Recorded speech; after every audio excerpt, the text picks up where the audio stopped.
Hello everyone and welcome back to Dr. Hollowed. In today's episode, people will be sharing their creepiest, spookiest, and most inexplicable supernatural/horrifying life experiences.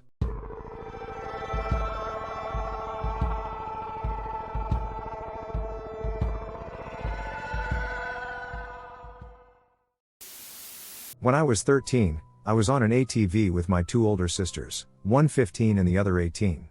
We were going to my grandma's, which was less than 2 kilometers away from my parents' place. We were traveling through our fields, but on the way, I suggested we go around the fence so we didn't have to open the gates. It was pretty much the same path, just a bit off to the side. We had gates because this was our pasture for the cows. As we got to the middle of the field, we all noticed something sitting on top of the hill we were about to climb. On top of this hill, we had a somewhat big pile of rocks from working the fields a long time ago. We slowed to a crawl because it looked human. We thought maybe a calf fell and was stuck, or maybe it was my uncle who looked after the cattle. But this thing was sitting weird, basically like how Spider-Man perches over buildings, crouched down on top of a rock. As we were sitting there trying to figure out what we were seeing, this thing slowly stood up, and my heart sank. Its arms were long, grossly long. I screamed to stop and instantly jumped from the front of the car to the driver, replacing my sister.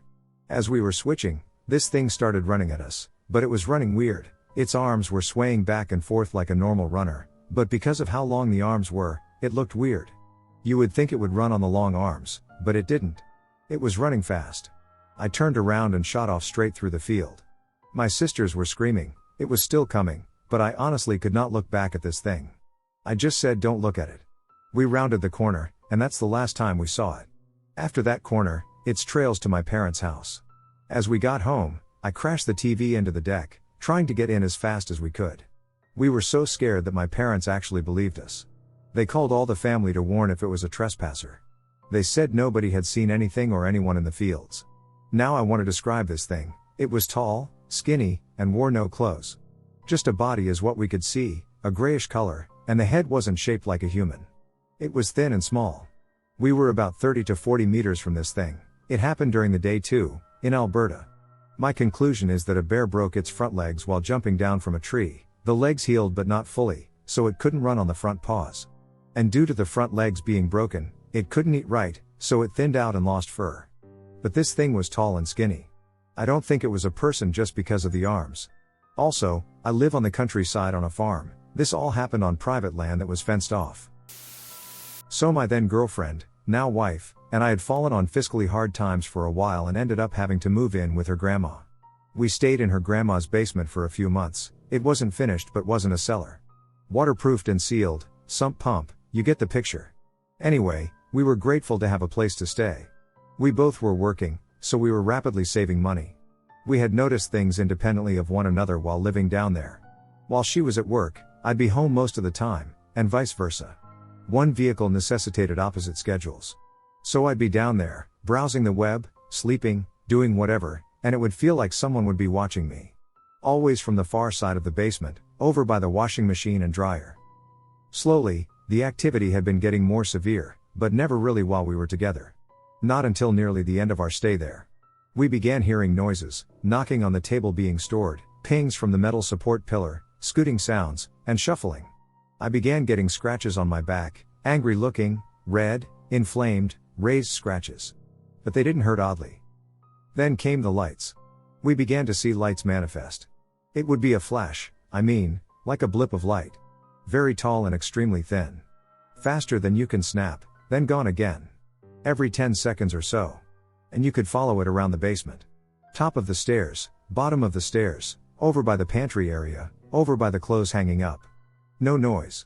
And it was only self-illuminating. Like when a light is on, it lights up an area. There was no type of illumination coming off of whatever we were seeing. It was strictly kept on, in, or around whatever we were seeing. Eventually my wife spoke up and said more or less, "I've been seeing and experiencing X, Y, and Z things, have you?" I, of course, told her yes. The final straw before we moved a few days later was watching something defy physics. We had 2 cats.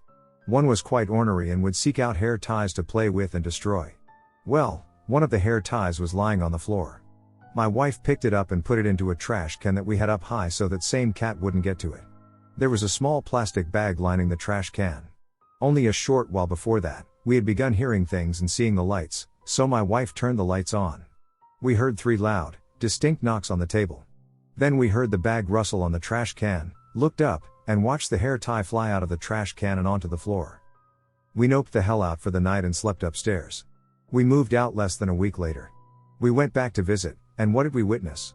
The coaxial cable from the TV that runs out of the basement through the floor is being pulled into and pushed up out of the floor. My wife, Grandma, who's downstairs. Grandma, no one, why? Glad we left Grandma's house. I went to high school in Indiana and lived in a fairly new subdivision of homes on a golf course, between some county roads. We lived deep in the subdivision, and there was a planned extension for a new phase of homes to be built adjacent to us in a wooded area and a gravel construction entrance to a county road that we often took as a shortcut for leaving the neighborhood. Summer 2005. I was 16 at the time, newly licensed, and left my house around 9 p.m. to go pick up a friend. I took the shortcut out of the neighborhood as usual, picked up a friend, and within 15 minutes was headed back to my place with my friend in the car. We go to take the shortcut back into my neighborhood, wind down the gravel road for a minute, and come around the bend to a giant cross on fire, surrounded by 20 to 30 KKK members. Keep in mind that I had just driven down this road 15 minutes prior. We freak out, slam the car into reverse, and head out the other direction to enter the neighborhood through the main entrance. With our curiosities piqued, we park the car at my parents' house and head out on foot along the gravel road, making sure to stay concealed in the trees, to get another look. We walked the entire length of the road and found no trace of a burned cross or KKK anywhere. All of these events took place within 45 minutes, and that has never made any sense to me. Alberta Hospital. But it's not a place you can explore, though. A few years ago, I did cleanup work there after a patient lit his room on fire in one of the wings in the main building. There's a small building off to the side of the main building that has been shut down and closed. It was a nice day out, so during my lunch break, I sat down on the steps of the rear entrance of the building to eat my sandwich. Then I heard a dull, kind of muffled banging sound from inside the building. So, I walked up to the entrance door, which had small, narrow windows in them, and I cupped my hands and brought my face up close to one of the small windows to peek inside. There was nothing there that I could see could have made that noise, but for some reason, even though it was daytime with the sun bright, it just seemed rather dim inside. Then, all of a sudden, this dreadful feeling came over me, and I felt a wave of chills going through my body like I had never experienced before in my life. Naturally, I tried to pull my head back to step away from the door, but for inexplicable reasons, I just couldn't. It was as though my body froze for what seemed like an eternity, and I remember I just stopped breathing from the sheer terror I was overcome with. I wanted to close my eyes, but I couldn't do that either. I was thinking about how something was going to appear in my view any second, which quickly spiraled me into a deep panic, but I was able to snap my head back away from the window and take a deep breath. I sat back down on the steps and tried to pretend nothing happened, but the hair on the back of my neck was still standing and I felt like somebody was right behind me. So, I scurried to the hospital staff lunchroom, where my coworkers were. When I sat down at the table to join my coworkers, I guess they sensed that I wasn't myself, and one of them asked me if everything was alright. I just said that I might be coming down with something. Then next morning, I spotted a couple of security guards in the staff lunchroom having coffee and asked if there's any interesting history about the building. They both looked at each other, and one of them asked me why I'm curious. I simply told them that I heard some strange noise coming from inside the building yesterday when I was eating my lunch on the steps of the rear entrance, and they both looked at each other again. Then one of them told me that since it's closed and nobody's supposed to be in there, they kind of pretend it doesn't exist. Then he went on to tell me that just up until a couple of years ago, at the main reception station of the main building, the old switchboard was still there before they ripped it out, and every once in a while, always at around 2 a.m., the office line light of the empty building would start blinking. He told me nobody dared to pick up the phone, and nobody dared to do a sweep of the building to see who was calling the main reception. They'd just let the light blink until it died. I was on a road trip from Portland to Kansas City with my best friend, and we were camping along the way out of an old Nissan Quest. We had just made it to Utah as the sun started to set, and we broke out the map to quickly find a campsite. We were able to stop in a small town and drive into the salt flats to pitch a tent. The air was still across the flats, to the point of deafening silence. After a good meal of ramen and tea, we turned in. It was silent until the moment we started to doze, when the tent started to shake violently. Breathing was heard from outside the tent, and I was thinking it was wild animals. As I stirred, I felt it weird that the wind was blowing so hard when before there wasn't even a breeze. I unzipped the tent and shined a flashlight around.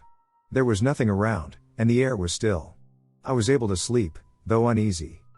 The next morning, I woke up my friend and asked him what the hell happened last night. I was thinking animals came for the scraps of food we left. But his face was telling another story. He said, when we were sleeping, I woke up, but my body couldn't move. But the tent was rustling as if we were in a storm, and the zipper of the tent started to open. A man who was all naked and yellow floated above us and stared at us with disgust. He got close to your face inches, and I couldn't make a sound from my mouth, so I closed my eyes tight. That's when I woke up, and it was already morning, and the tent was still again. Given this is from my friend's experience, I feel strongly that our encounter was more than the townsfolk hazing weary travelers or coyotes picking scraps from our campsite. The mystery will be left to rest in the salt flats for anyone else who dares try to find refuge in them. When I was younger, about 13, all the grandkids were staying at Grandma's house for the night. I was in bed with one of my cousins, who was 8. In the bed next to us were her twin and our youngest cousin, who was 4. They all wanted the door open, so being the oldest, I had to oblige. Her twin and the youngest fell asleep around 11, but we stayed up talking until about 2. She eventually stopped responding to me, so I thought she had fallen asleep. I just laid there on my back, waiting to fall asleep. I looked towards the door and see long, skinny fingers wrapping around the doorframe. I told myself I was just very tired and rolled over. Of course, I looked back at the door. The fingers were still there, and this time there was a head peeking around at me. I was mortified, and I actually think I stopped breathing for several seconds. I had felt true, primal fear for the first time. It was near the top of the door opening, so it was 6 to 7 feet tall. I stared at it for what felt like forever, but it didn't move, and eventually I passed out from exhaustion or maybe fear. The next morning at breakfast, the cousin who had shared a bed with me was not talking or eating, just dragging her fork around her plate. I asked her what was wrong. She said she couldn't sleep last night after I fell asleep because something had been staring at her from around the door. She said its head looked funny, and it had long fingers. I almost passed out when she confirmed my sighting. However, since she was only 8, I just told her that she probably had a nightmare because she fell asleep before I did. I think about this incident a lot. I didn't say anything or let on that something was wrong, yet she saw exactly what I had seen. This cousin ended up passing away at 14, and I never spoke to her about it after that day, although I wish I had sometimes. I have a couple. When my cousin was 3 or 4, her parents put her to bed, and about 10 minutes later, they heard her talking. Not idle babble, but conversational talking. Her dad walks in, jokingly asks her who she is talking to, and she says the funny man. Surprised by the answer, he asked if he was still in the room. My cousin said yes, so my uncle asked what he looked like. She said he was tall and skinny with dark hair and a mustache and dressed like a cop, but different. What she didn't know is that her grandfather, on her mom's side, was a CHP officer who died in the line of duty in the late 1970s. He was tall and thin, with dark hair and a bushy mustache. In high school, my sister worked as a lifeguard at Raging Waters. Originally, the wave pool had sand at the bottom to make you feel more like you were at the beach. They took out the sand when a little girl drowned. She was pulled under the water, and the agitated sand clouded the water, making it difficult to see her. Late at night, when security is monitoring the grounds, they will oftentimes find fresh, wet, child-sized footprints on the ground. On a few occasions, it was reported that the cameras would go fuzzy and a human figure would pass by the screen. It was a few years ago, and I was in my Italian class around 2 in the afternoon. Our teacher was usually late, so we'd have about 10 minutes to just sit and talk. Our room shared a wall with the bathroom, and sometimes we'd hear people flush, run water, or slam the door. And the bathroom wasn't the kind with stalls. It was the single one where you'd have to lock it with a deadbolt, and it'd say it was occupied on the other side of the door. So our class, which had about 20-something college-aged students, was waiting for our professor when we heard a loud bang coming from the bathroom, followed by complete silence. And we all stopped talking and listened to see if we could hear anything else. When we didn't, a few of the guys went out to check, and one came back to tell us that the door was locked. Thinking that someone might have fallen, they went to grab one of the administrators to unlock the door. When the door was unlocked, the bathroom was empty. I guess I have 2 rather short ones, if I exclude night paralysis. The first one happened when I was about 10. We were on a field trip with my class to Akershus Festning, an old fort or castle built in 1300 in Oslo, Norway. We went on this guided tour through the castle, and we were told about the history and events in the castle. When we came to the main hall, I suddenly got really lightheaded and almost fainted. Then, when I came to myself, everything just felt wrong, not just me, but the room itself. It was like I knew that the room was organized in the wrong way. The guide was telling us about the hall and banquets they used to have there, and at that point I raised my hand and said, "There is something wrong with this room, the placement of the furniture is all wrong." I was told that the furniture was all original. I know, but it's placed all wrong. The table is supposed to stand there, and the lights are over there. There is nothing in here that is supposed to stand like it is. The guide then told me I was right, the placements I was pointing out were all right. They had reorganized the room to make it easier to have guided tours there. The second time, I was about 23 years old and living in a small town called Volda in Norway. We had this assignment at my university to document the lives of people in Volda. Being an outsider, I figured I would go and talk to the priest in the town. Since he was a big local figure in the small town, I have always joked about being the son of Satan. Mostly because I'm ginger and don't have a soul, and because I have never been a huge fan of religion in general. I do respect those who are religious and have always felt a bit awkward when bothering people at work, so I brought a friend along to meet the priest. We walked up to the church, and as soon as I stepped up on the church steps, I started sweating. I started to shake, and my friend could both see the sweat and the shakes.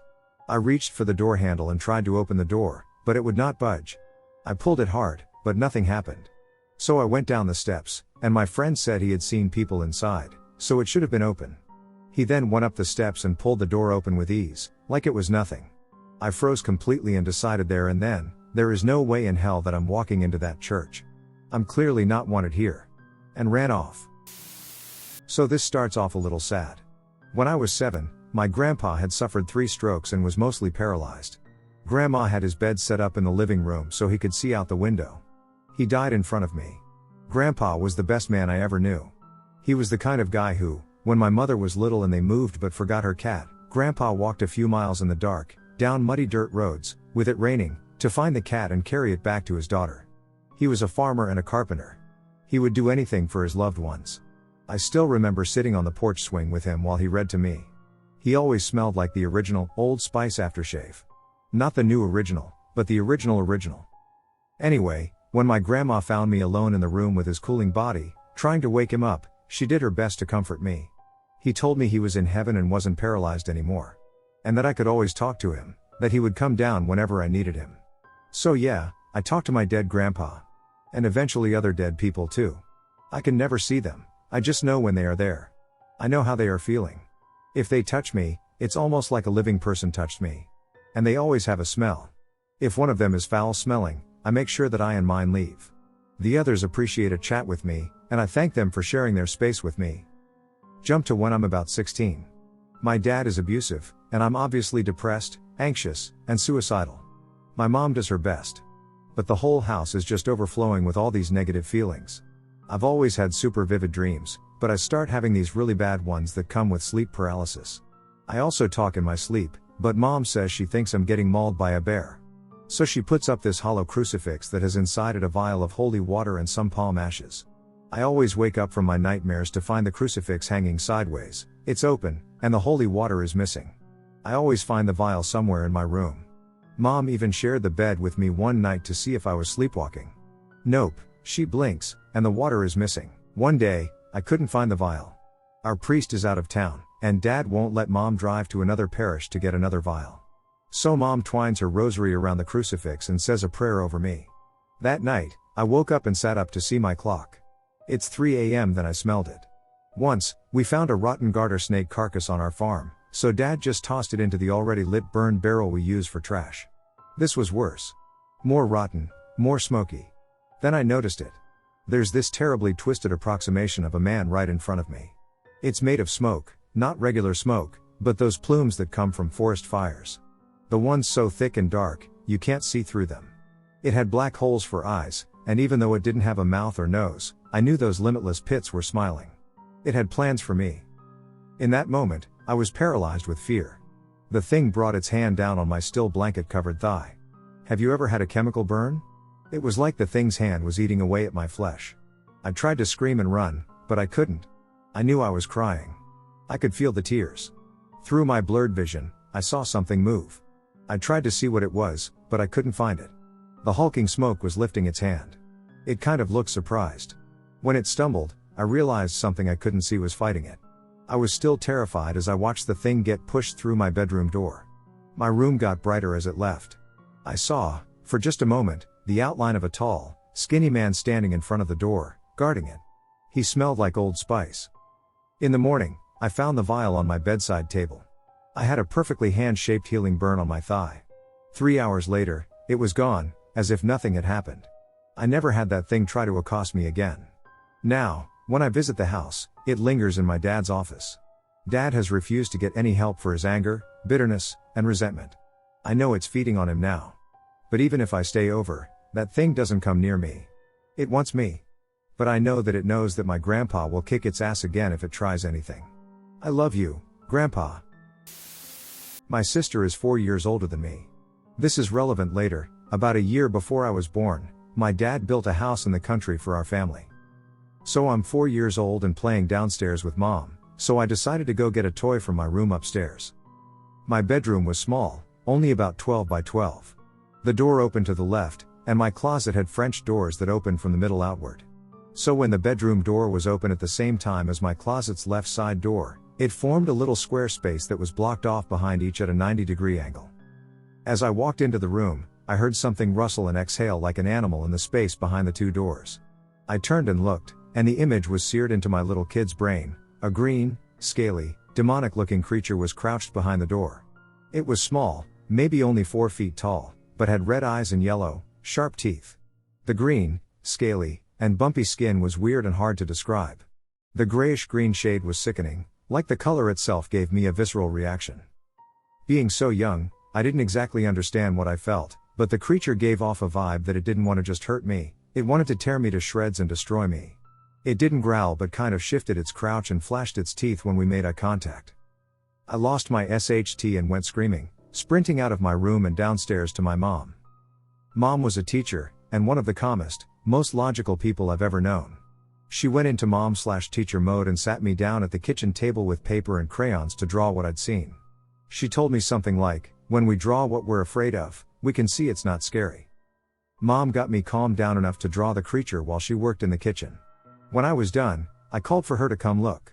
When she saw the drawing, she immediately made some dismissive comments, like, "See, that's not something real, it was only your imagination." But her tone and demeanor had changed. She grabbed the picture off the table and walked out of the room with it. I calmed down, and we didn't speak about the green demon thing again. 14 or 15 years later, I don't remember exactly, but I was either 18 or 19 and a freshman in college.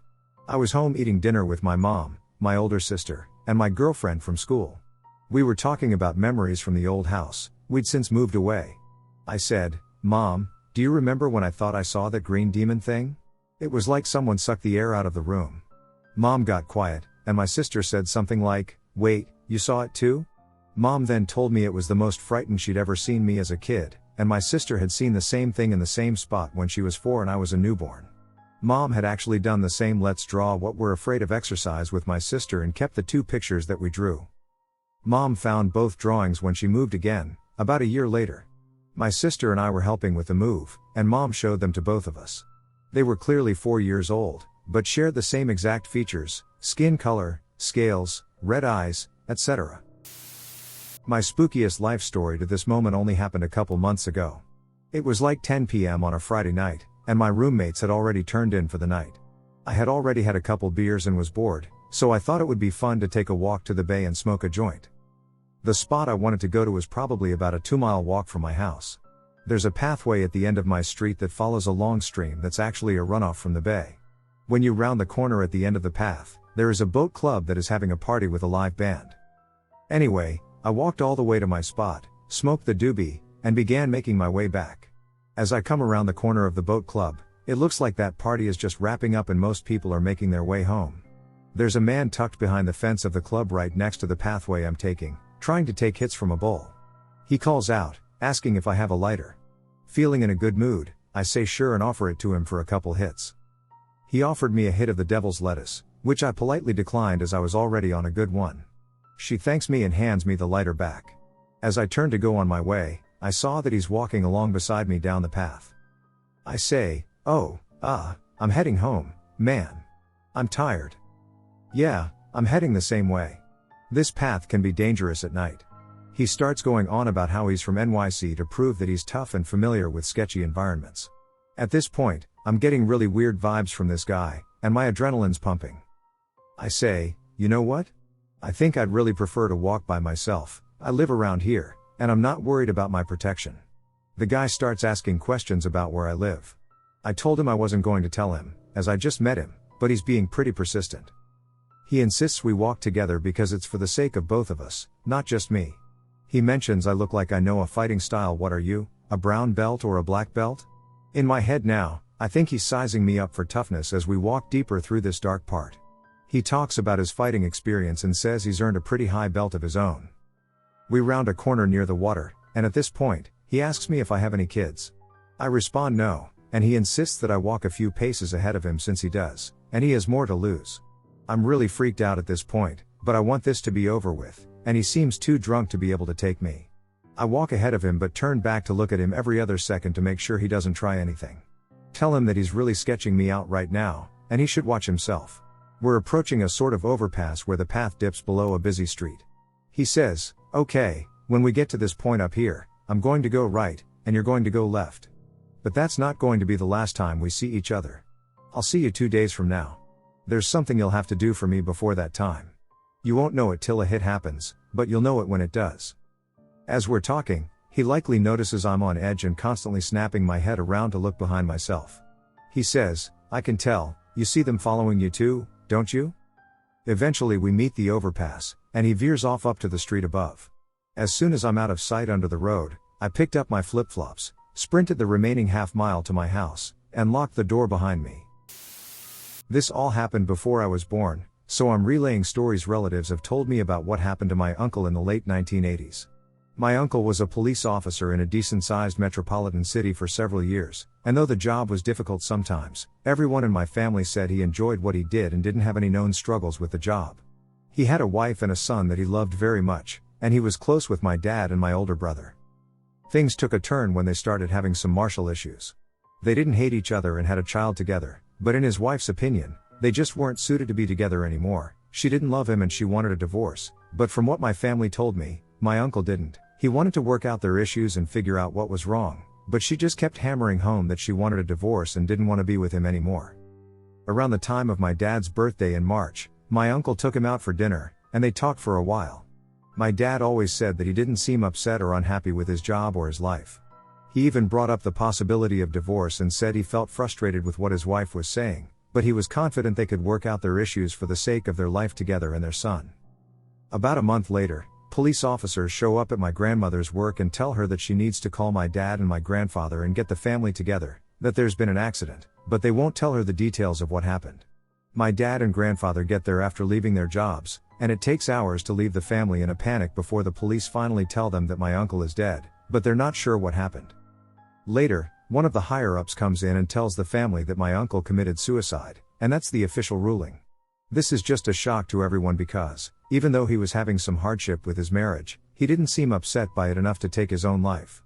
The sergeant/captain also says there was a note he left behind before he killed himself, but won't allow the family to read it because the note is still under investigation, even though he had just ruled the death a suicide. There are a couple of details about the circumstances of my uncle's death that made my family question if it was truly suicide or not. The first was the crime scene. The coroner's report ruled that my uncle died instantaneously from a gunshot wound through the forehead.